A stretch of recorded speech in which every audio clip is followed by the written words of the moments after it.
একেবারে প্রথমেই চলে যাব সুশান্ত ঘোষের ওপর পিস্তল নিয়ে গতকাল রাতে যে হামলা, সেই হামলায় এক মাস ধরে প্ল্যান, এক মাস ধরে রেকি, এক মাস ধরে একের পর এক দুষ্কৃতীদের নিয়ে এসে সেফ হাউসে রাখা, আর তার সঙ্গে সঙ্গে আফরোজের বাড়ি, ইকবাল ওরফে আফরোজ গুলজার, তার বাড়িতেও আমাদের প্রতিনিধি। এবং আজকে ধরা পড়লো কিভাবে ওই আফরোজ বা গুলজার বা ইকবাল, তা নিয়ে তিন প্রতিনিধি এই মুহূর্তে রয়েছে, অমিত, পারাদীপ এবং শরদিন্দু। প্রথমে অমিতের কাছে যাব। এক মাস ধরে রেকি সুশান্ত ঘোষের উপরে হামলা চালানোর জন্য কিভাবে ষড়যন্ত্র করেছিল, চক্রান্ত করা হয়েছিল?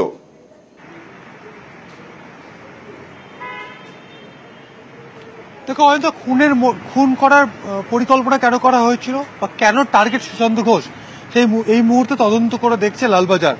তবে যে সমস্ত তথ্য এখনো পর্যন্ত লালবাজারের হাতে এসছে বা পুলিশ কর্তাদের হাতে এসছে, তাতে দেখা যাচ্ছে যে প্রায় মাসখানেক আগে থেকেই এই পরিকল্পনাকে সংগঠিত করার জন্য রেকি করা এবং বিহারের বৈশালী থেকে এক দুষ্কৃতীকে কলকাতায় নিয়ে আসা, তাকে শেল্টার দেওয়া এবং তাকে দিয়েই কসবা বিভিন্ন এলাকাতে সুশান্ত ঘোষের গতিবিধির ওপরে নজর রাখা হচ্ছিল। নজর কে রাখছিলেন? বিহারের বৈশালী থেকে আনা এক দুষ্কৃতী। কে করাচ্ছিলেন? আফরোজ ওরফে গুলজার বলে যাকে গ্রেপ্তার করা হয়েছে, যে মাস্টার মাইন্ড বলে ধরে নেওয়া হচ্ছে, তিনি এই কাজটি করাচ্ছিলেন। কিন্তু কেন করাচ্ছিলেন, কেনই হঠাৎ করে টার্গেট হয়ে উঠলেন সুশান্ত ঘোষ, তাই এই মুহূর্তে তদন্ত সাপেক্ষ। গুলজারকে কলকাতা নিয়ে এসে লালবাজারের কর্তারা তাকে জিজ্ঞাসাবাদ বা জেরা করে এই রহস্যের কিনারা করতে চাইছেন। তবে এখনো পর্যন্ত যে সমস্ত তথ্য উঠে আসছে, তাই দেখা যাচ্ছে যে গত এক মাস ধরে সুশান্ত ঘোষের গতিবিধির উপরে নজর রাখা হচ্ছিল। তিনি যে প্রতিদিন তার বাড়ির নিচে সন্ধ্যেবেলা চেয়ারে বসে বিভিন্ন পরিচিত জনের সঙ্গে গল্প করেন বা কথাবার্তা বলেন, সেই বিষয়টির উপরে নজর রাখা হচ্ছিল। এবং এলাকায় একাধিকবার এই বৈশালী থেকে আসা এক যুবক, যে এক মাস ধরে কলকাতাতে ছিল, তাকে এনেছিলেন এই গুলজার, তাকে দিয়ে পুরো রেকি করানো হচ্ছিল। এমনটা কিন্তু রেকি করানো হয়েছিল, কালিন্দিতে ভাড়া করা বাড়িতে এনে রাখা হয়েছিল দুষ্কৃতীদের, এমনটাও জানা যাচ্ছে। কালিন্দি মানে লেক টাউনের কালিন্দি। এবার নিউজ 18 বাংলা চলে গেল 55 গ্রামে আফরোজের বাড়িতে। আফরোজ ইকবাল, যার নাম বারবার উঠে আসছিল গতকাল থেকে ধৃত যুবরাজের মুখে, সেই ইকবাল ওরফে আফরোজ ওরফে গুলজার। পারাদীপ শোনা যাচ্ছে, পারাদীপ, আমরা গুলজার একজনকে চিনতাম, আজকে আবার আর এক গুলজার। এই গুলজারের কাজকর্ম কি? এই গুলজার কোথায় থাকে?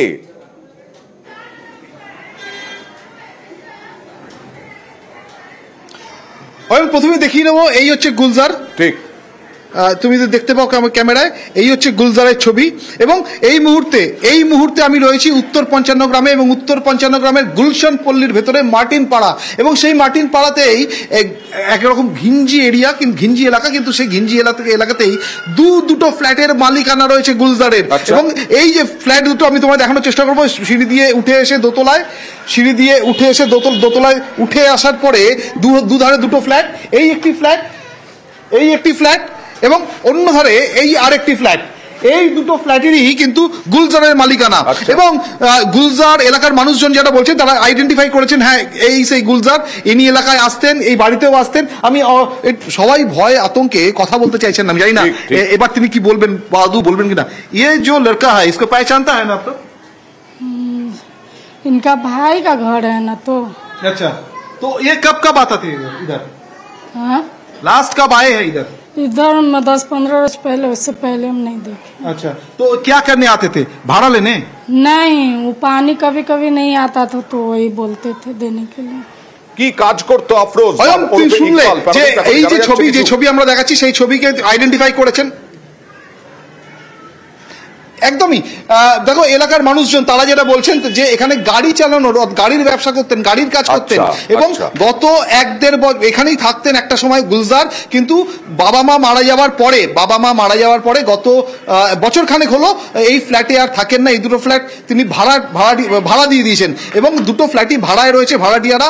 এবং তারা যেটা বলছেন, ম্যাক্সিমাম সময় তারা অনলাইনে পেমেন্ট করতেন, কিন্তু মাঝে মধ্যে কেন এই আফরোজ ওরফে গুলজার এবং ইকবাল, কেন mastermind Sushanta Ghosh councillor, তার উপরে হামলার? আর এই ইকবাল ধরা পড়ে গেল বিহারে যাওয়ার পরিকল্পনা ছিল, গলসি থেকে ধরা পড়লো। শরদিন্দুর কাছে যাব, কিভাবে ধরা পড়লো ইকবাল?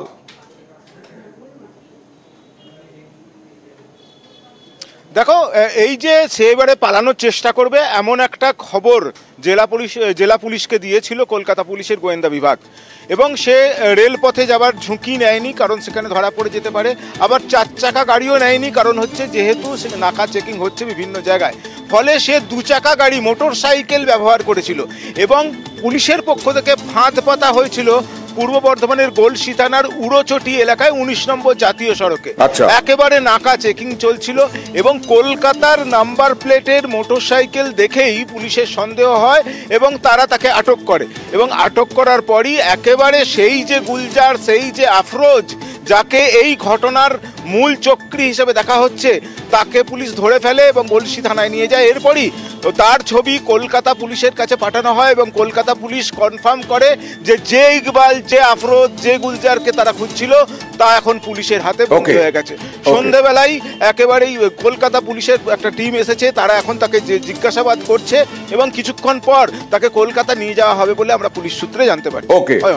আর এদিকে কলকাতা পুরসভার মেয়র